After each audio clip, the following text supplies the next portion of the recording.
Baik, pertanyaan yang pertama saya bacain dulu ya. Pertanyaannya ini berkaitan dengan masalah hukum perceraian. Kalau kita sama-sama perantau, bisa nggak ngurus di tempat perantau? Maksudnya ngurus perceraiannya di tempat perantauan. Tanpa harus pulang kampung dulu. Misalkan nikahnya di Bengkulu, tapi sekarang tinggal di Jakarta. Bisa nggak ngurus cerainya di Jakarta? Itu maksudnya mungkin. Tapi kita masih satu rumah. Masih satu rumah, tapi nggak saling ngobrol. Artinya diem-dieman aja gitu ya. Ya cuek-cuekan, nggak pada ngobrol. Tapi masih serumah katanya begitu. Nggak hubungan seperti hidup masing-masing. Nggak berhubungan badan, dan juga ya seperti ya masing-masing aja. Cuman masih serumah gitu kan.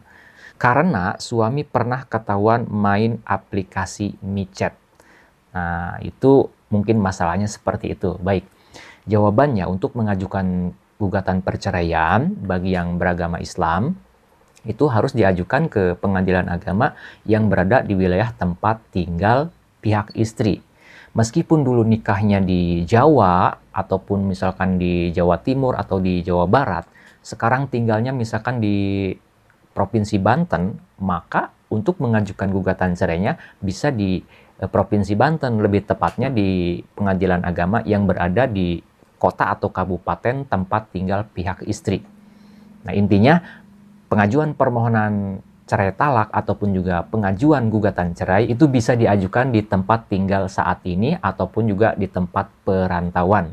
Tinggal nanti persyaratan-persyaratan berikutnya terpenuhi atau tidak. Nah, di sini tadi sahabat kita menyampaikan beliau ini masih satu rumah.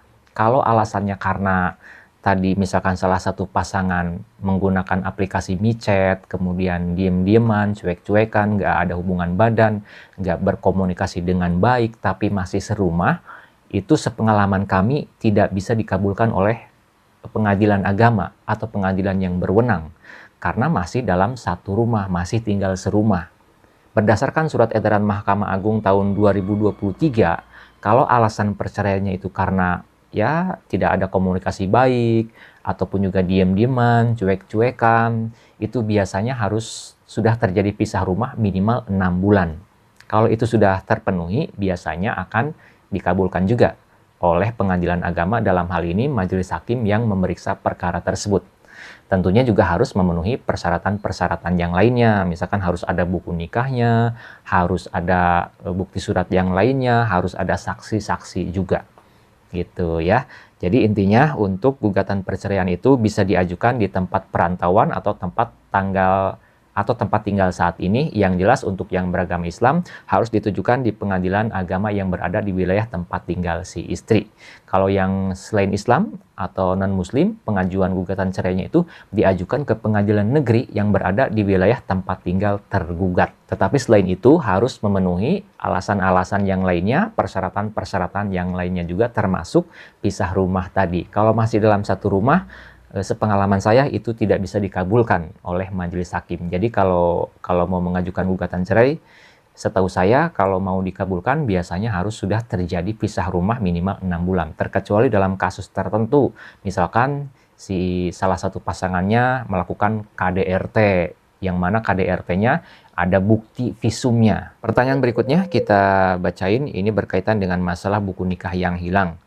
Kak, maaf mau tanya, kalau buku nikahnya hilang, gimana ya Kak? Bisa nggak ngurus cerai? Baik, kalau buku nikahnya hilang, dalam mengajukan gugatan cerai, baik cerai gugat maupun cerai talak, itu kan buku nikah itu wajib. Ya, buku nikah wajib untuk dilampirkan, bahkan diserahkan langsung aslinya pada saat persidangan kepada majelis hakim.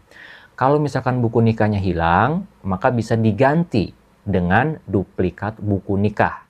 Nah, untuk mengurus duplikat buku nikah ini biasanya kalau alasannya karena hilang, maka harus ada surat keterangan kehilangan dari pihak yang berwajib, dari kantor kepolisian. Kemudian datang ke kantor urusan agama yang menerbitkan buku nikah yang sekarang hilang itu. Ya, datang lagi ke sana untuk minta duplikat buku nikah. Nanti akan diberikan duplikat buku nikah itu, biasanya saya menemukan ada dua jenis ya. Ada yang bentuknya sama, kayak buku nikah cuman beda warna. Warnanya itu kalau nggak salah biru dongker. Tapi ada juga saya menemukan bentuknya itu hanya satu lembar saja. Di atasnya ditulis duplikat buku nikah. Ada juga yang kayak gitu. Tapi intinya itu resmi, sah dikeluarkan oleh kantor urusan agama, distempel kemudian ditandatangan oleh pimpinan kantor urusan agama tersebut. Nah, kalau sudah ada duplikat buku nikah, baru bisa mengajukan proses cerai ke pengadilan agama. Namun tentunya harus dipikirkan matang-matang dulu, jangan dikit-dikit langsung gugat cerai.